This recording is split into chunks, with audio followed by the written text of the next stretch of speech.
Hello everyone. In this video, we are going to see about reality from the teachings of Bhagavan Sri Ramana Maharshi. Reality is only one, and that is the self. All the rest are mere phenomena in it, of it, and by it. The seer, the objects, and the sight all are the self alone.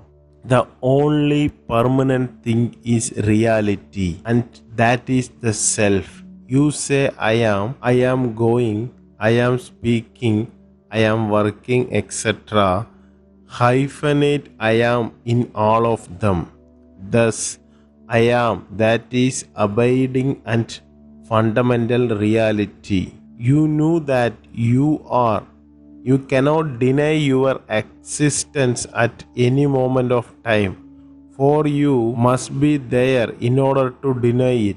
This pure existence will be understood by stilling your mind. The mind is the outgoing faculty of the individual.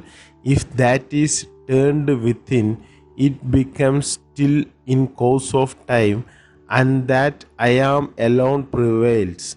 I am is the whole truth.